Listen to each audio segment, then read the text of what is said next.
Mis hermanos, qué alegría realmente volver a estar con ustedes en este programa en el que, como siempre, esperamos que el Señor nos bendiga, abra nuestro corazón, nuestro entendimiento y las cosas que hayamos de tratar se conviertan en una riqueza, una bendición. Gracias por estar con nosotros, por acompañarnos. Y le pedimos al Señor, por supuesto, que esta tarde nos bendiga, como Él sabe hacerlo. Yo he dicho, Él no sabe hacer otra cosa más que cosas buenas, porque Él es bueno. Muy bien, pues estamos entonces nosotros en el libro del Apocalipsis. Y usted notará que yo he insistido mucho en una cuestión fundamental, que la iglesia no estará en la gran tribulación. Y yo cito incluso el capítulo 1, versículo 7 de Apocalipsis, para decirle que la venida del Señor Jesús, la segunda venida del Señor Jesús, será visible en el mundo entero. No así cuando viene por la iglesia. El Señor viene por la iglesia y el mundo no ve ese acto de arrebatamiento. Por lo tanto, no lo consideramos como venida.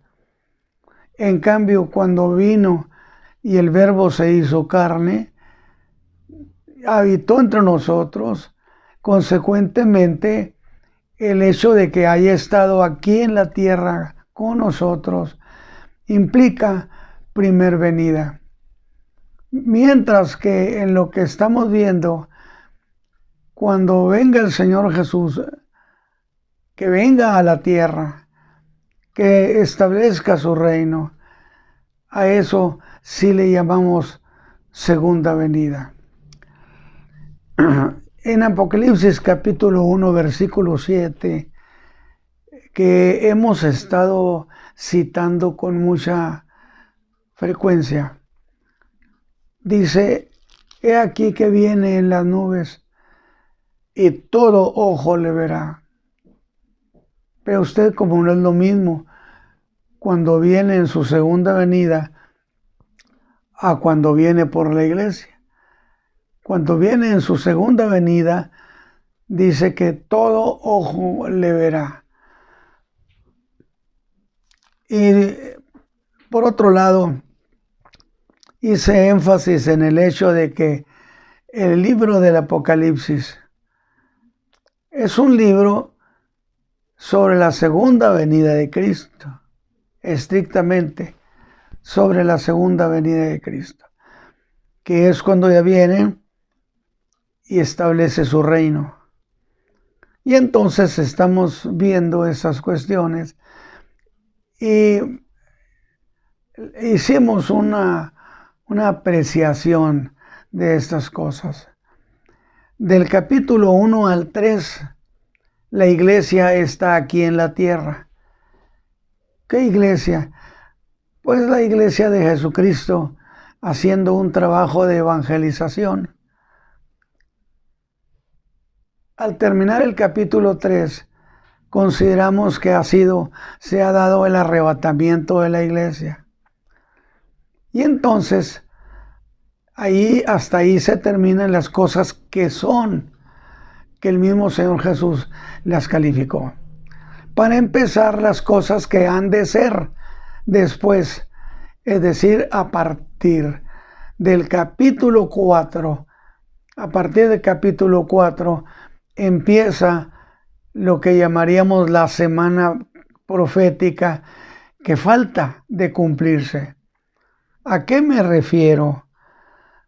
Me refiero a que el ángel Gabriel le dijo a Daniel: 70 semanas están determinadas sobre tu pueblo y tu santa ciudad. Es decir, estas semanas tienen que ver solo con Israel y solo con Jerusalén, para que nadie se quiera involucrar. Entonces, esta última semana, que la comprendemos entre el capítulo 4 hasta el capítulo 19, la consideramos como el cumplimiento de esa última semana profética que falta de cumplir.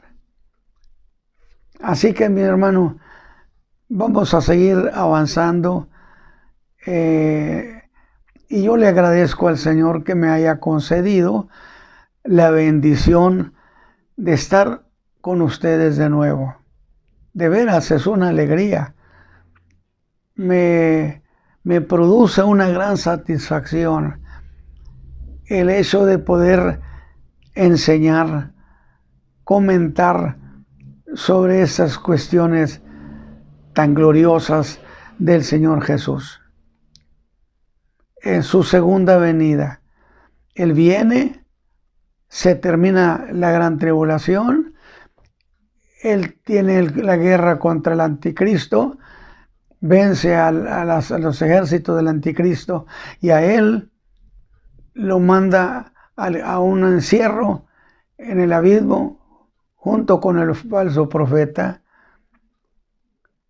y empieza un tiempo precioso para la tierra, que es precisamente el que el Señor Jesús establezca su reino. Muy bien, entonces vamos a continuar con estas cuestiones.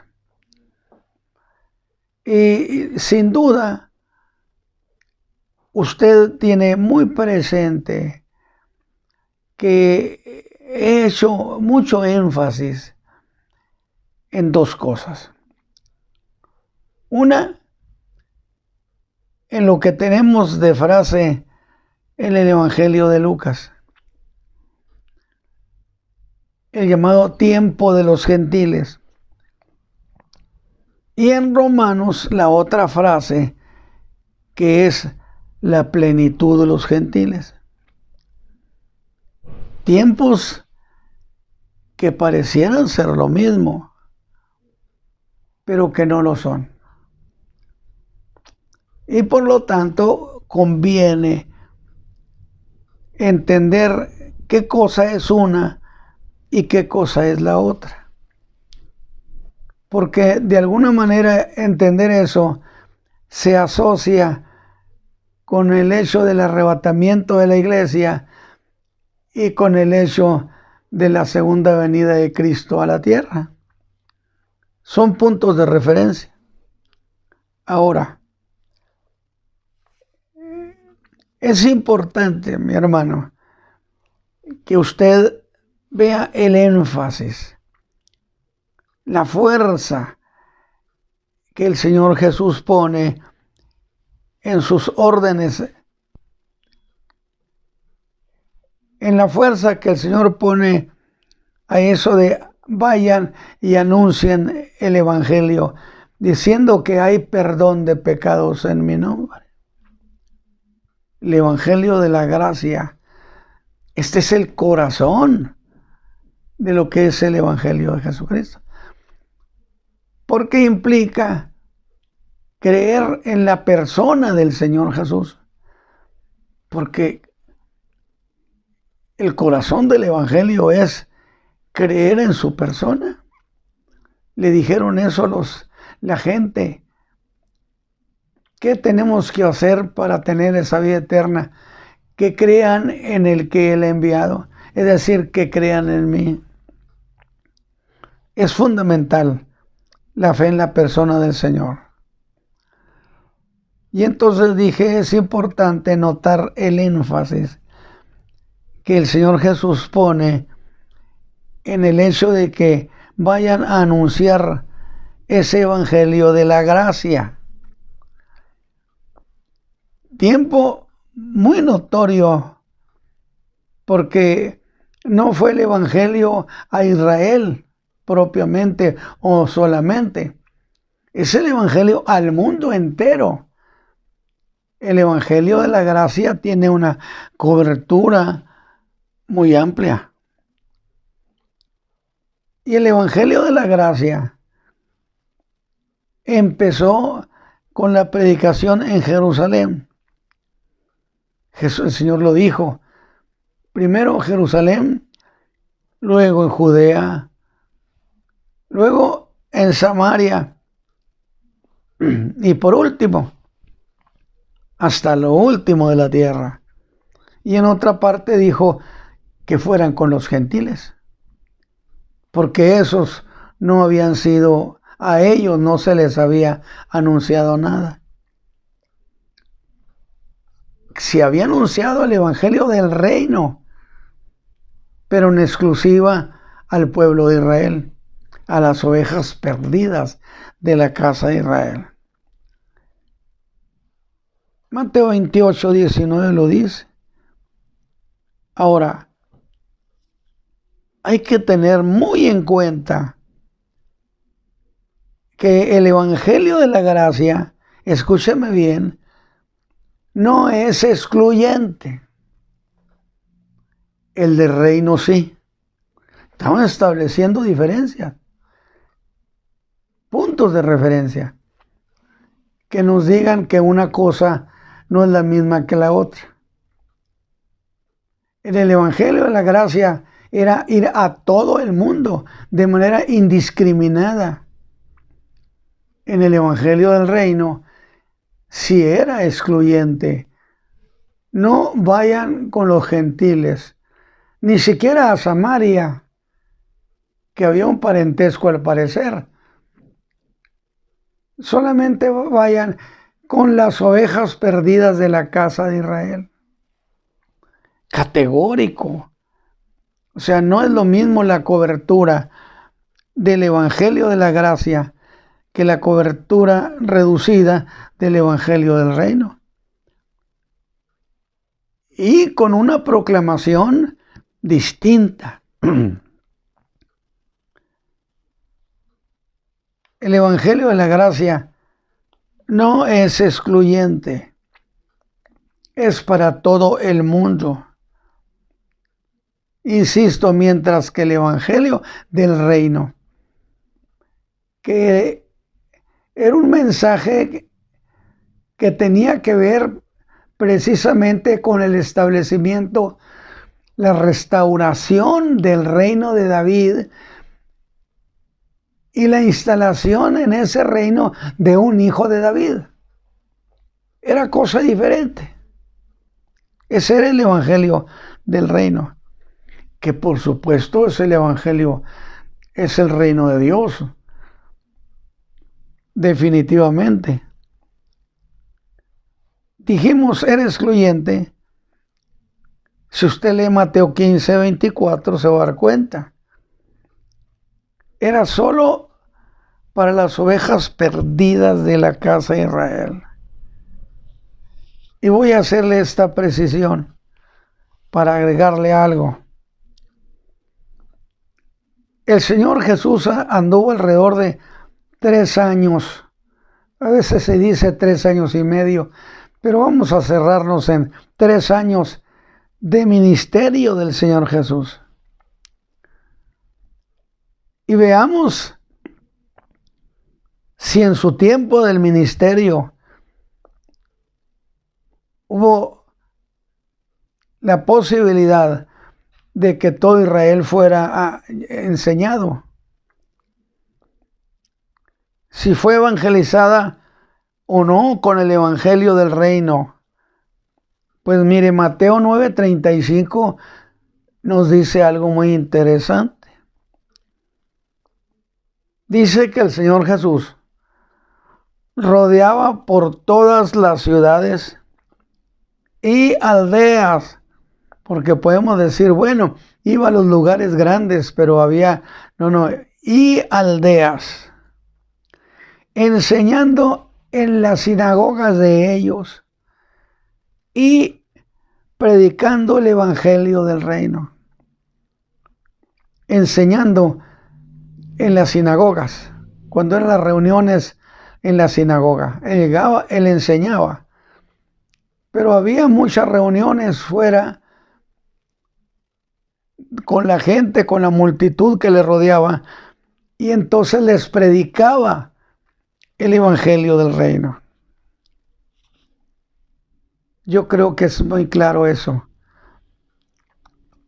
porque esto define si la iglesia se va a quedar en la gran tribulación o no.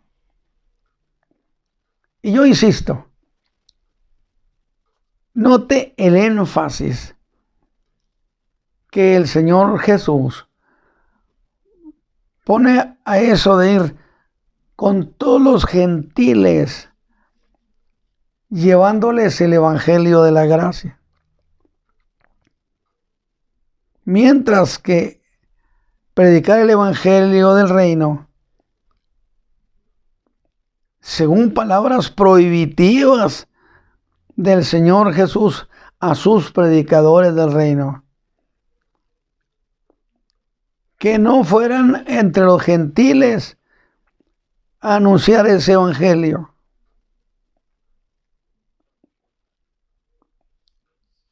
Mientras que en Mateo 24:14 dijo o dice, y esto se usa para decir, ya ve usted, hermano, que todavía en la gran tribulación, porque Mateo 24 es un capítulo de la gran tribulación, y me dirían, mire, todavía en la gran tribulación, según Mateo 24:14, ordenó y será predicado este evangelio. ¿Sí? ¿Cuál evangelio? El evangelio del reino.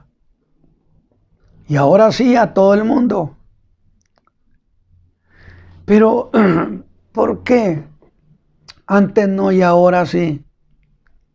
Bueno, cuando Él vino, no vino a instalar su reino.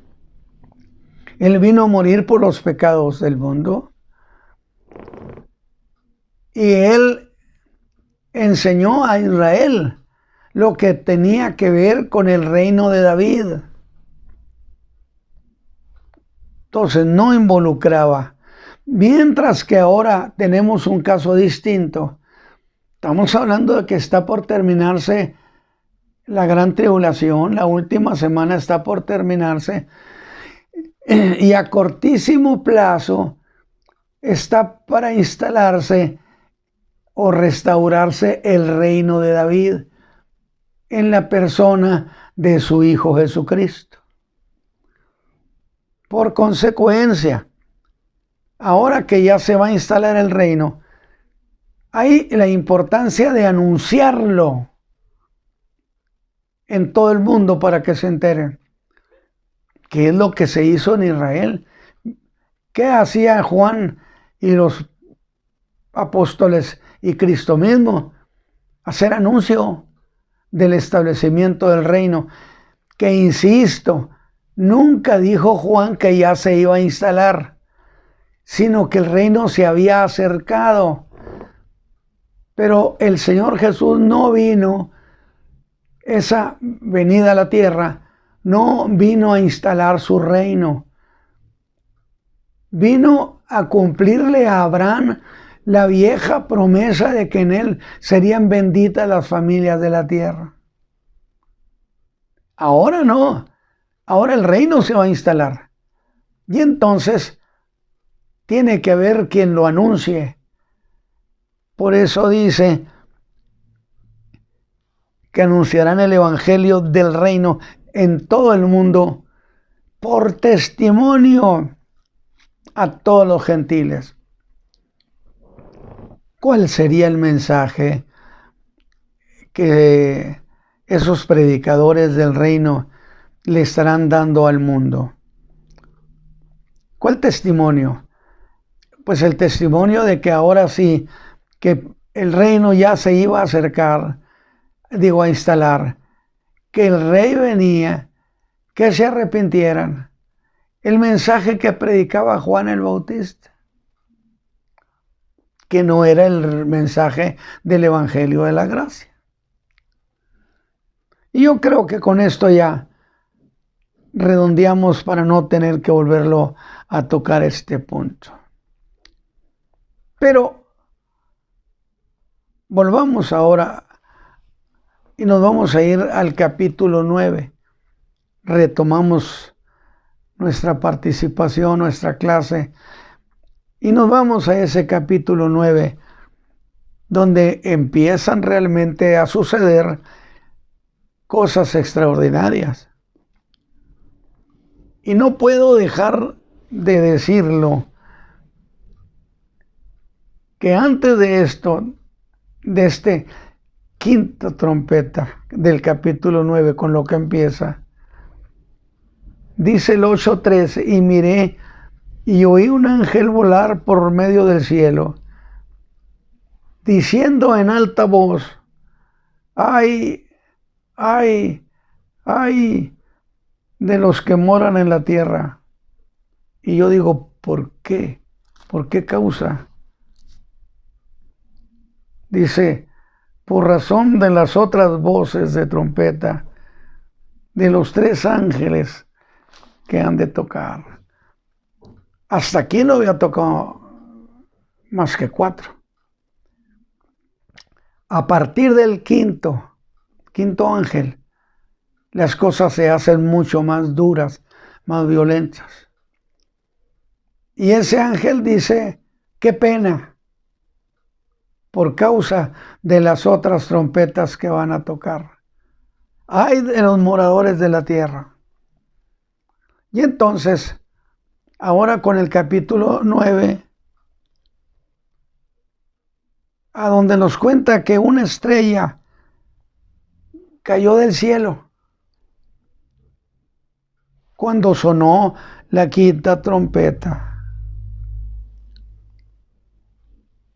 Y habla de una llave de lo que él llama el pozo del abismo, diciendo que vio una estrella que caía del cielo. Y entonces yo pregunto, ¿de cuál cielo? Porque si era un ángel de Dios, hermanos,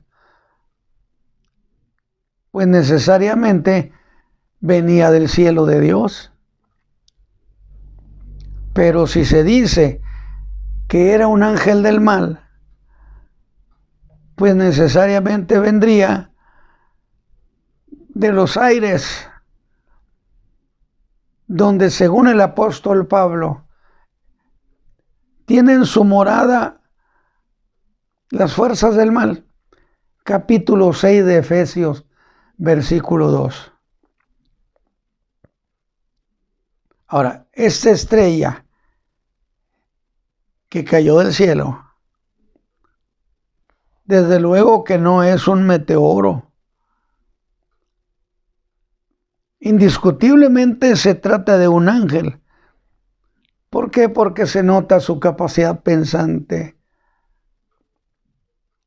Es un ser moral. Y yo digo todo esto porque algunos intérpretes en su derecho dicen que decir las cosas de esa manera, que cayó del cielo, da a pensar que la frase que lo describe como alguien cayendo del cielo es porque se trata de un ángel caído. Y piensan así, que pudo ser un ángel caído. ¿Que acaso fue lanzado a la tierra? Pero a la tierra, ¿por qué? Pues sencillamente porque en la tierra y entre los hombres estaba su tarea que tenía que cumplir.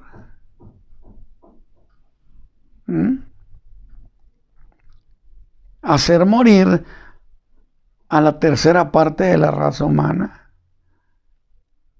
Qué duro. al mundo le esperan tiempos muy malos. Imagínenselo. Y agrega que le fue dada lo que el escritor sagrado llama la llave del pozo del abismo, que en el griego significa lo más profundo. Y se le ordenó que abriera ese pozo del abismo. Pero eso de que le dieron la llave del pozo del abismo permite que se entienda o que se pueda entender que ese ángel había sido o era el guardián de esa llave, y que cuando él cayó, pues la traía esa llave, porque si era un guardián, era lógico que la trajera. Y entonces cabe la pregunta, ¿esa llave la traía el ángel o ya estando aquí se la dieron? Lea la escritura. Aquí dice, en mi Biblia dice que le dieron la llave. No sé qué versión se use, pero para mí no tiene ningún problema de entender. Le dieron aquí la llave. Ahora, en realidad esto que estoy diciendo, más bien pareciera una pregunta sin razón.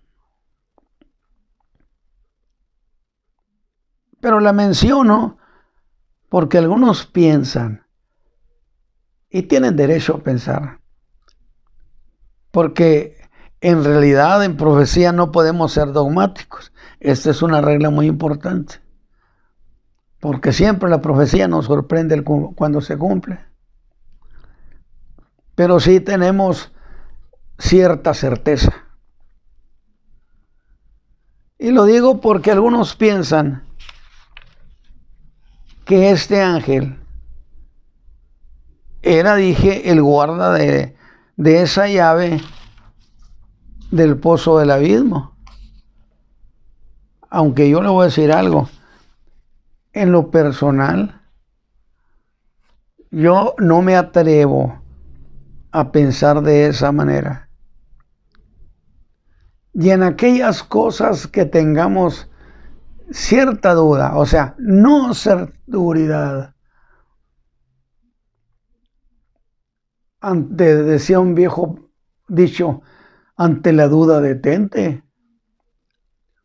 Y entonces, en estas cosas es preferible no caer en especulación. Yo evito especular. Sí, pero sí tenemos una versión. ¿Qué es eso del pozo del abismo? Le diré que hay muchas explicaciones, muchas aclaraciones, muchas maneras de llamar a ese lugar del abismo. Pero no quiero envolverme en tantas explicaciones de un modo o de otro, posiblemente esto, posiblemente lo otro. No lo voy a hacer. Mejor voy a usar el Evangelio de Lucas, que nos pueda dar una buena idea sobre ese abismo. Lucas capítulo 8. ¿Por qué escojo Lucas capítulo 8? Mire, porque allí se da una narración o se narra el caso de uno de los 12 endemoniados que había en la región de Gadara. Ahora, evidentemente los libertó a los dos, puesto que había solo dos. Pero se habla de uno solo. Sin duda, el más notorio. Era una posesión terrible. Alguna ocasión yo hice el comentario en el sentido de que eran una posesión de 6,000 demonios. No faltó quien se riera. ¿Cómo te atreves a decir? Bueno, porque el pasaje de Marcos es el que habla de que dice somos legión porque somos muchos, y como esa fue escrita a los romanos, se consideraba entonces la explicación como una legión, igual que una legión romana de 6,000 soldados. Y mire, yo le voy a decir una cosa, no es tan aventurado decir esto, porque acuérdase que cuando los expulsaron, le pidieron permiso, autorización al Señor para poseer un hato de puercos que había por ahí. Eran creo que 2,000 puercos. Y todos se trastornaron y se lanzaron al mar. Ahora, si eran 2,000 cerdos, necesariamente los atacaron 2,000 demonios, demonio por puerco. Porque si nos vamos a meter a la doctrina, pues resulta que omnipresente es solo Dios. Los demonios no pueden estar en varias partes, en varios cuerpos al mismo tiempo. Por consecuencia, 2,000 demonios, 2,000 puercos, bajo ese punto de vista. Pero usted revíselo. Y según el capítulo 8, versículo 27 al 28 de Lucas, al encontrarse con el Señor, porque el Señor fue a Gadara ese día, fue a esa región, y la verdad hay mucha idea para decir que fue de manera deliberada para libertar a estos hombres. Y yo le agradezco al Señor que haya sido tan generoso. Y cuando el Señor Jesús llega, el gadareno corre a donde estaba él y se postra. Y le dice, no me atormentes. Pero voy a hacer la aclaración también. No era el endemoniado el que estaba diciendo eso. Era el líder de los demonios que habló por medio de ese hombre. Y entonces, qué interesante, ¿verdad? Porque ¿por qué le dijo, no me atormentes? ¿Por qué se sentía atormentado? ¿Qué lo atormentaba? El verso 28 lo aclara, por si usted está usando la Biblia. Dice, porque mandaba al espíritu inmundo que saliera de aquel hombre. Qué glorioso Señor tenemos. Expulsarlo, sacarlo.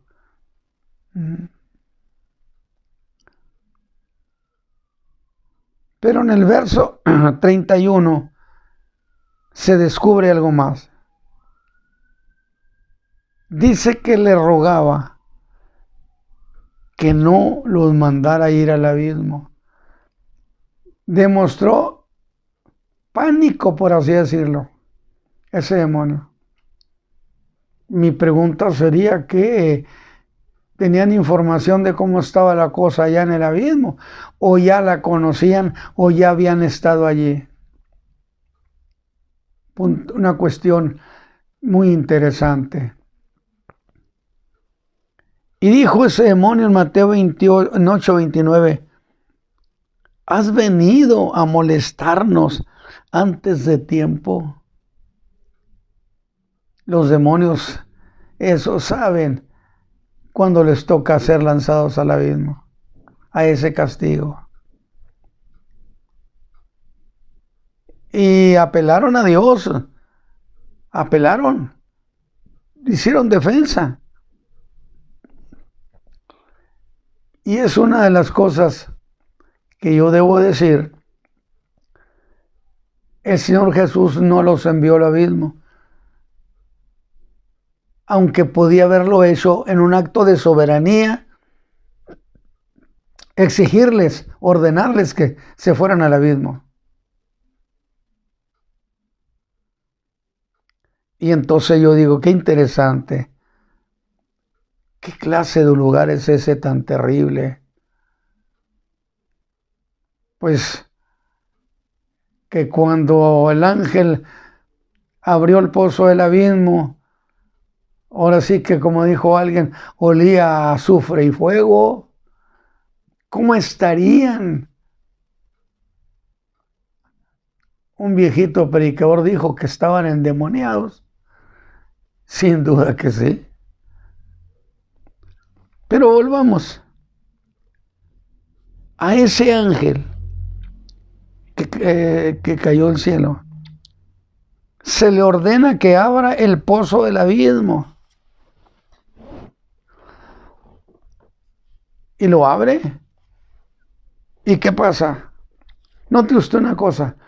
A partir de aquí, ya los hombres son agredidos por seres espirituales. Ya no el mar, ya no son los ríos, ya no son los árboles. No. Ahora son seres espirituales que se lanzan contra el hombre. Qué bueno que el Señor Jesús nos libertó. Qué bueno que el Señor Jesús nos hizo libres y nos dio vida eterna. Porque cuando ese ángel abrió el pozo del abismo, salió humo del pozo. ¿Cómo estaría aquello? Ahora sí que con un ánimo caldeado, terrible, como el humo de un gran horno. Agradó tal que se oscureció el sol. Y el aire, por el humo del pozo, suben ese humo enorme que oscurece el sol, los aires. Y entonces descubrimos por la escritura, pues con qué razón estaba aquello que ardía. Del humo subieron langostas sobre la tierra. Y hay que entender esas langostas como demonios, como seres espirituales, a los cuales se les puede ordenar o darles facultad o darles mandato. Algo que no es un ser moral, un ser pensante, pues usted no hace eso. Y se les dio potestad. Dice, como tienen potestad los escorpiones de la tierra. Yo he visto allá en la sierra de Chihuahua eso de piquete de escorpión. Es terrible. Cierto que a mí no me tocó pero me tocó el piquete de avispa. Oiga, los animales se volvían casi locos con ese dolor del piquete de la avispa. Pero a esto se le dio poder para que picaran a la gente con el dolor que producen los escorpiones en la tierra.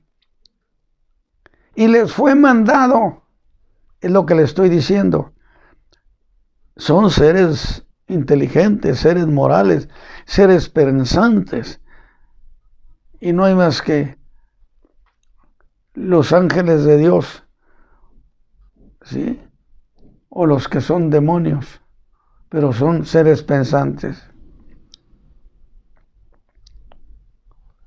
Que no hicieran daño a ningún árbol, sino solamente a los hombres que no tienen la señal de Dios en sus frentes. Oiga, ellos tienen esa capacidad para poder entender quiénes son gente de Dios y quién no. Y les fue dado, se les autorizó. Por eso yo he dicho, el diablo no puede hacer más que se le permite. Y les fue dado que no los matasen, sino que los atormentasen 5 meses. ¿Para cuánto le gusta? ¿Se imagina lo que va a estar pasando en la tierra?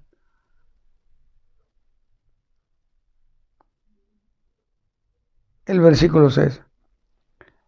Imagínense la condición que va a estar viviendo el hombre, la raza humana. Y llegarán a un punto de quiebre, de resistencia moral, espiritual, pensante. Y los hombres buscarán la muerte. Y la muerte huirá de ellos.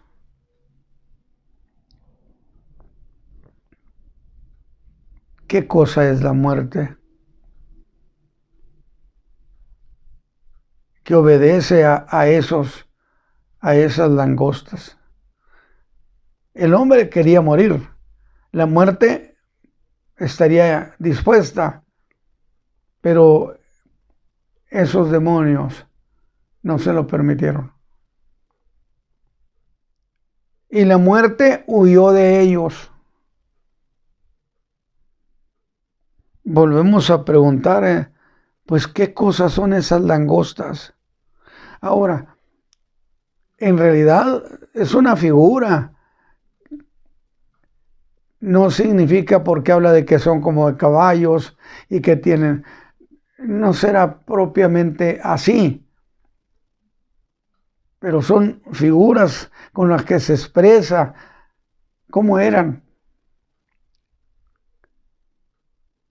¿Qué son esas langostas? Pues definitivamente son demonios, hermano. Capaces de reconocer quiénes son los hombres de Dios. Acuérdese usted de Pablo en Éfeso, que en el nombre del Señor expulsaba demonios, incluso hasta una ropa del apóstol que tocaba a la gente, sanaba, salían los demonios. Y algunos imitadores quisieron hacer lo mismo. Y ese demonio les dijo a los que trataban de recibir algún beneficio, eran hijos de un judío. A Jesús lo conocemos, al Pablo también, pero a ustedes no lo conocemos. Qué interesante los demonios. Los demonios conocen a los hijos de Dios.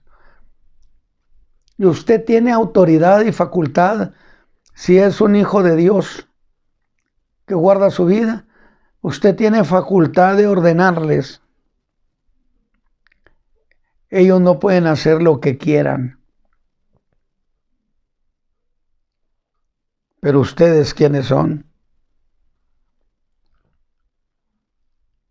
Y esos son capaces de reconocer a los hombres de Dios. Harán a los hombres sufrir hasta el punto de desear la muerte,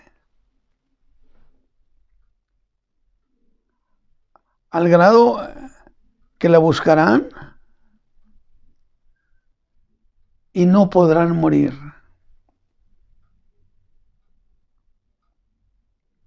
Pero no mueren porque alguien no los dejó morir. Fíjese la facultad que Dios les había otorgado. Porque ellos son despiadados.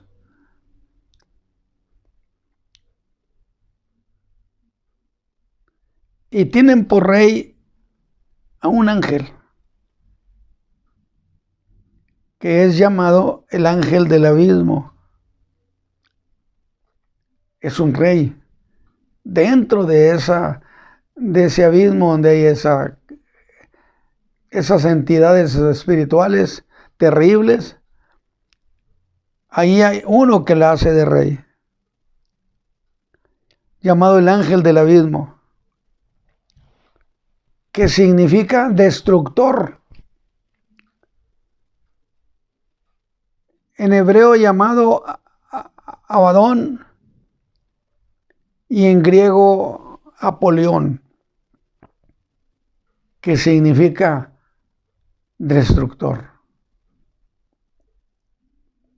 Eso es lo que es Satán, un destructor de la vida. Pero tenemos autoridad sobre ellos. Porque, insisto, indiscutiblemente, indudablemente, se trata de demonios. ¿Por qué? Pues véalos usted, entendiendo las órdenes, son seres pensantes, reconocen a quién sí y a quién no. Eso fue en la quinta trompeta, que le podíamos llamar la quinta trompeta y el primer ay. Y entonces da lugar, ahora sí, a la sexta trompeta. Y si esta fue terrible, la de la quinta, ¿cómo será la sexta? Y el sexto ángel tocó la trompeta. Capítulo 9, versículo 13 hasta el 14.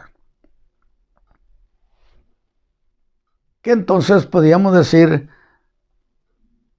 esta sería la sexta trompeta, pero también el segundo ay, y va subiendo de tono. O bien la sexta trompeta y los 4 ángeles atados en el río Éufrates, en el gran río Éufrates.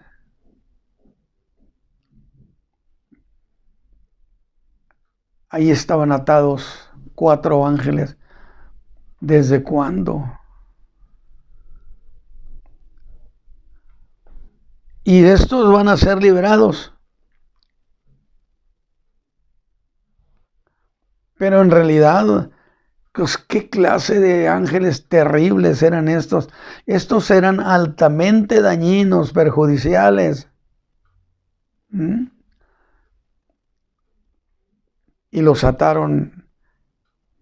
Algunos dicen que allí fue, sin duda, donde fue el jardín del Edén. Yo no diría, ni por sí ni por no diría eso, definitivamente. Porque es entre el río Éufrates y el Tigris, que vienen de Irak y de Siria. Y cierto, ahí estuvo el jardín del Edén.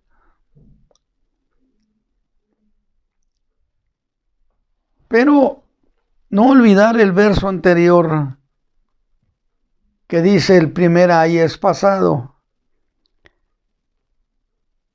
He aquí vienen dos más.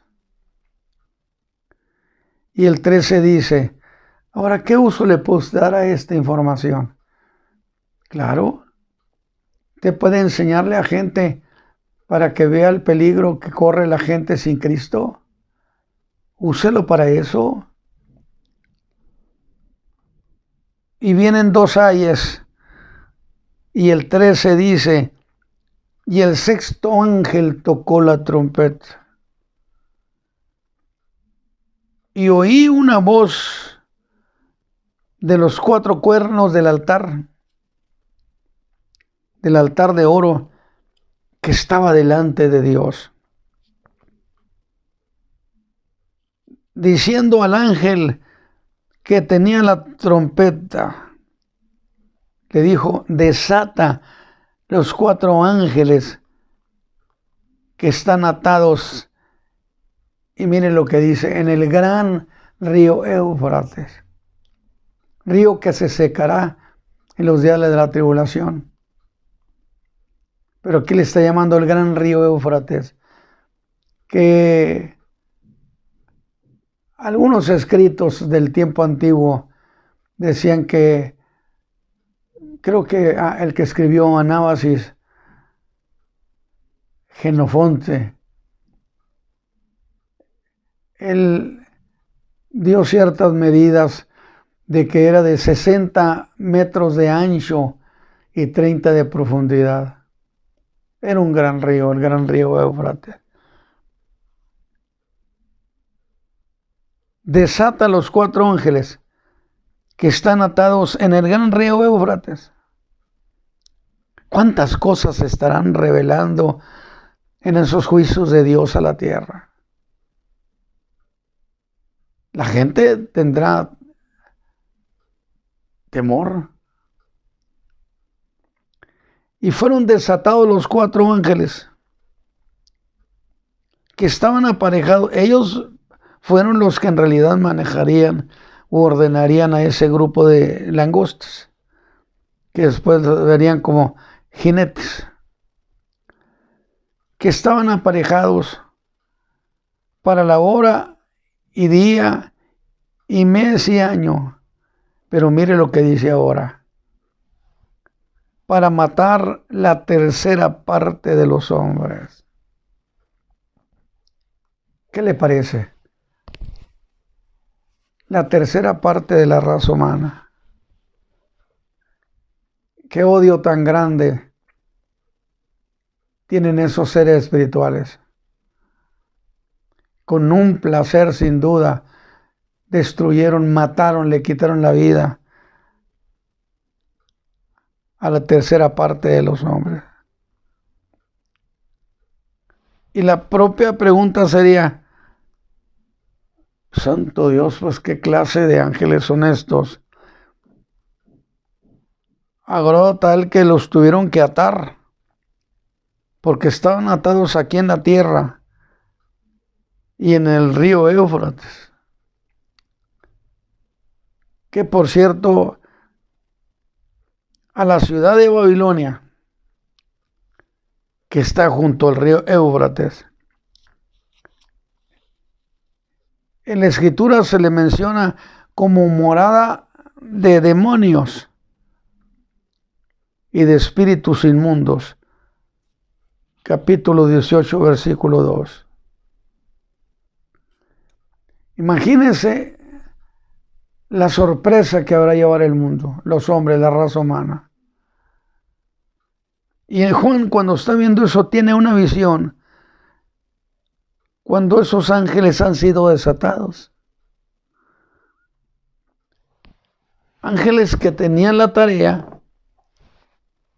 de causar la muerte de una tercera parte de la raza humana.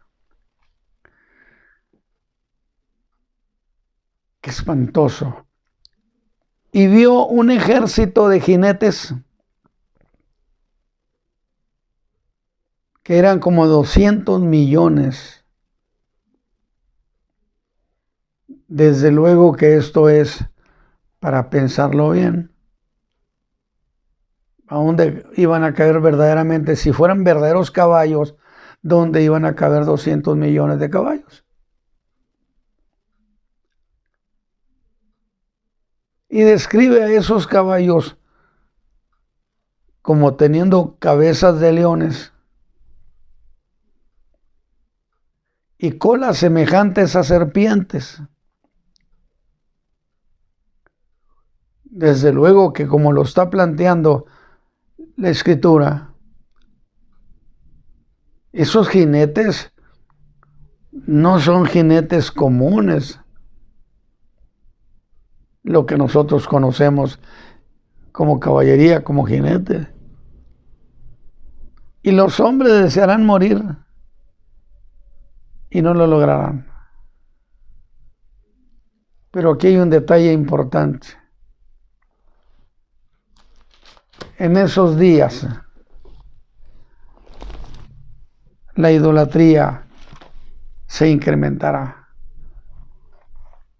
A ver si le parece algo conocido de lo que ya sucede mucho.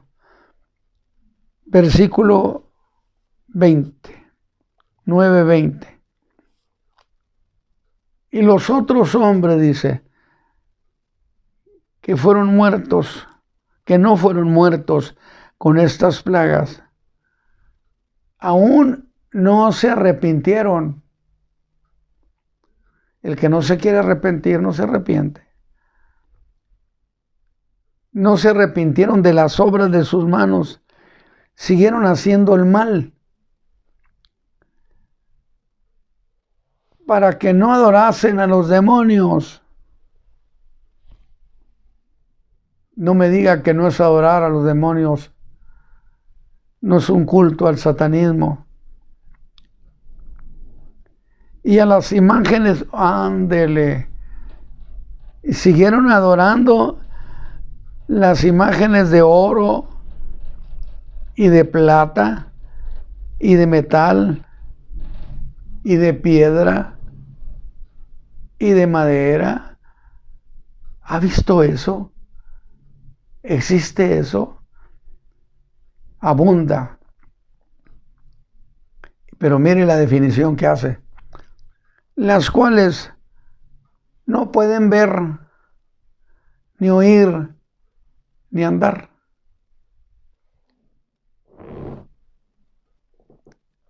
Tienen manos, pero no ayudan.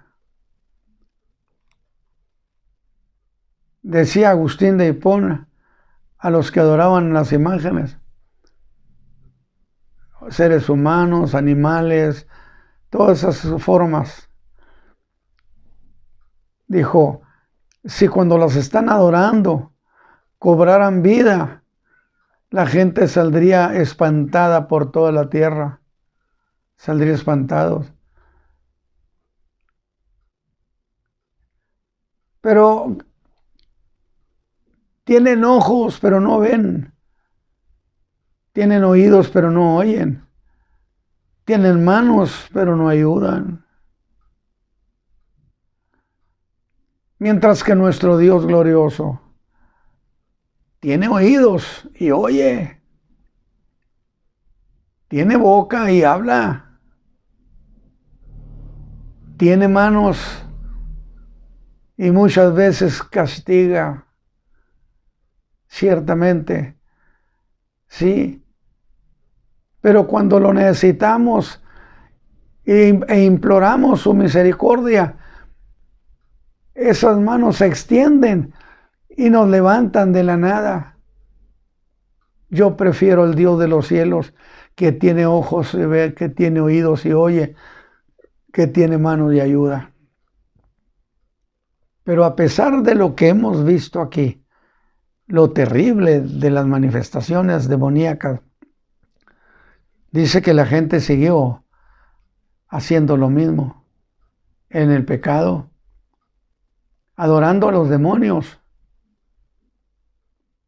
la diversidad de maneras de manifestaciones demoníacas, de supuestos cultos a seres espirituales. Piénsalo. Esta tarde yo espero que el Señor toque sus corazones, porque mucha gente tiene problema porque se entregó a ese tipo de adoración. Dígale, Padre Santo, perdona mi pecado, ayúdame, y le aseguro que Él lo hará. Padre eterno, por Jesucristo,